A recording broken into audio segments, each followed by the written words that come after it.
de la transgression du sabbat à la transmutabilité d'un groupe social humain en monde du bestiaire.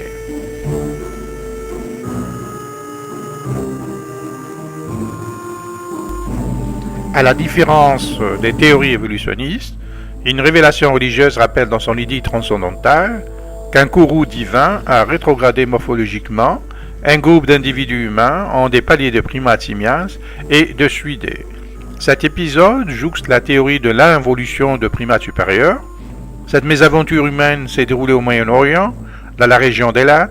Ce groupe social humain a été transmuté en des groupes d'espèces du bestiaire.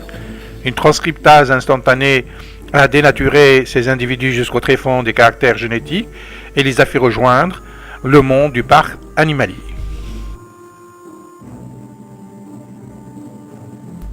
Bismillahirrahmanirrahim.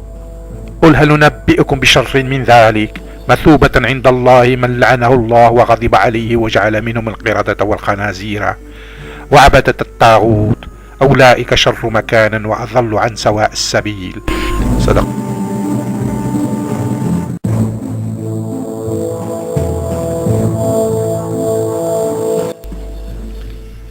Au nom de Dieu, le tout miséricordieux, le très miséricordieux.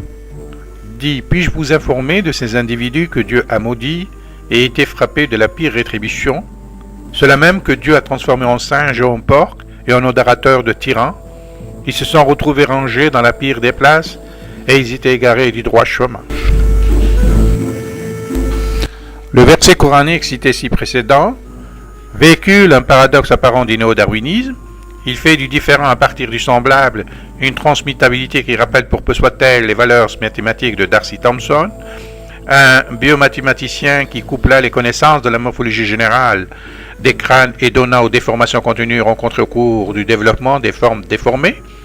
Il prend le squelette de l'homme comme motif sur un dessin quadrillé par des valeurs mathématiques et il inclina les os de l'os frontal et allongea les mâchoires. Le motif squelettique cessa de représenter la dépouille d'un homme et devient un squelette d'un chimpanzé, et plus la déformation de l'os frontal est étirée, et plus la forme squelettique se modifie et prend allure de sanglier ou d'un porc.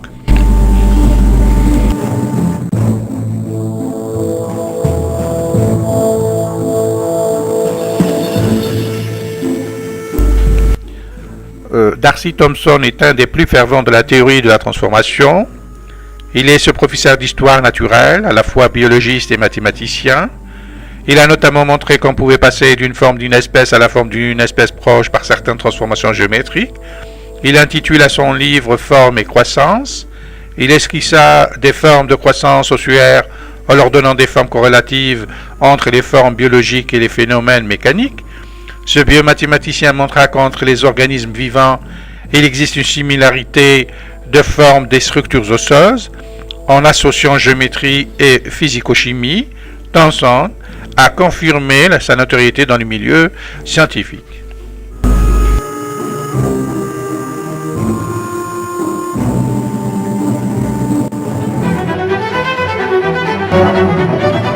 Darcy Wentworth Thompson was the professor of natural history or zoology at St Andrews University from 1917 until his death in 1948. He was a remarkable scholar, a polymath of the sort that we simply don't encounter today. He was equally qualified to be a professor of zoology, of classics, and of mathematics. His most important work on growth and form, published in 1917, and remarkably for a science publication still in print today, combines some of these interests, particularly those within mathematics and zoology. Here he is, for example, looking at the form of single-celled organisms and talking about the form of drops falling under gravity and through a heavier fluid being analogous to that. It's one-sided only, the one side of the paper is printed upon, and Darcy has used this as a place to put additional notes for a possible future edition. Darcy was a tall, imposing figure, and he was often seen walking around St Andrews in a cloak with a parrot on his shoulder. Du jour, des gens du monde sénaïtique qui ont transgressé le sabbat.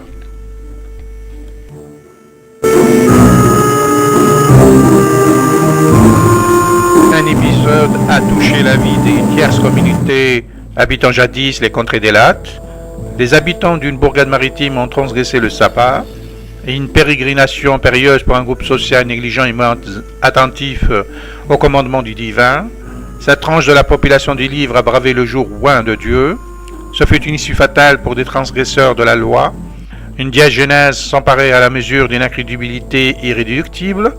Des personnes humaines élues de droit divin au rang d'intérimaires sur terre se voient par quelques chemins de traverse, déchus du rang de l'espèce humaine pour retomber intemporellement dans des paliers inférieurs en épousant à leur insu les caractères de quelques espèces du parc animalier. Une transcriptase transcendantale les réduisit en des espèces différenciées et les transforma en singes et en porcs. Ils transmuèrent morphologiquement en des espèces de paliers inférieurs et passèrent incongruement à la posture physiologique de bipédie et à quadrupède.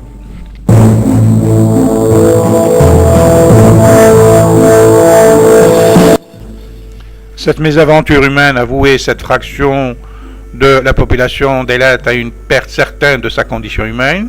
Autrement dit, elle a perdu son statut de l'intérimaire sur Terre, une involution qui a fait regagner à ses transgresseurs le monde du bestiaire, pas n'importe quel bestiaire, un animal très prisé par le monde de la transgenèse, xénotransplantation ou de la xénogreffe. La xénogreffe consiste à prélever un organe, cœur ou rein, sur un mammifère particulier, cochon ou singe, pour ensuite le greffer après quelques manipulations pour le rendre acceptable à un être humain. Pour la xénogreffe, les primates supérieurs chimpanzés, les gorilles, l'orang-outan et les babouins sont des animaux proches parents de l'homme. Ont longtemps été considérés comme les meilleurs donneurs potentiels d'organes, mais les scientifiques ont renoncé à recourir pour diverses raisons, outre le fait que les singes anthropoïdes sont menacés d'extinction et protégés. Le risque de transmission virale est trop important. D'autres raisons sont d'ordre technique et dues à la physiologie de ces animaux. Ils se reproduisent peu et il faut atteindre qu'ils aient 7 à 10 ans pour que leurs organes aient une taille suffisante. Des sociétés de biotechnologie ont développé des lignées de porcs transgéniques humanisées, en parenthèse.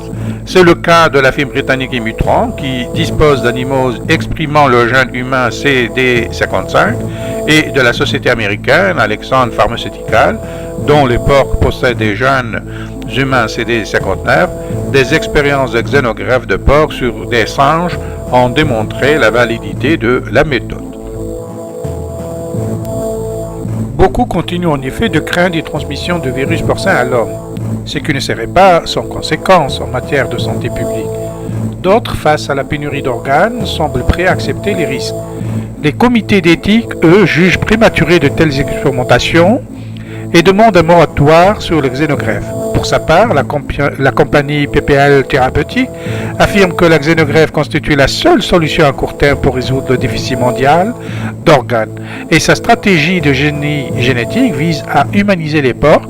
La connaissance en ce domaine semble désormais possible de combattre le rejet suraigu, responsable de la perte d'un greffon vascularisé.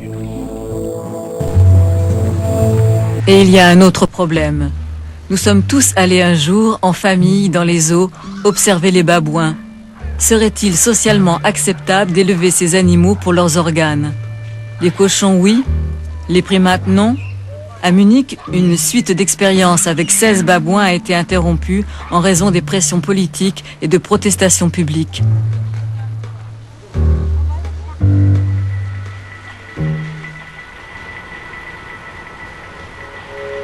À l'inverse, les thérapies cellulaires enregistrent leur premier succès à travers le monde.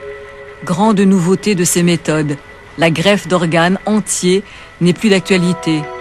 Des cellules, même si elles proviennent de donneurs, sont simplement injectées dans l'organe à traiter. La régénération est ici le mot-clé. Au cours de l'année écoulée, dans le domaine de la neurologie et de la neurochirurgie, il y a eu, dans le courant de l'année, les résultats des travaux expérimentaux effectués chez le singe, avec notamment la preuve que cette greffe peut permettre une récupération des troubles cognitifs induits chez l'animal. Le trouvaille, ça a été de mettre au point une intervention qui consiste à greffer des neurones embryonnaires au sein du striatum, qui est la structure qui dégénère en premier dans cette maladie et qui est secondairement responsable d'une atrophie du cortex cérébral, elle-même responsable d'une démence qui survient assez tôt chez des sujets relativement jeunes. Mais pouvons-nous reculer indéfiniment les limites de la vie d'un organe ?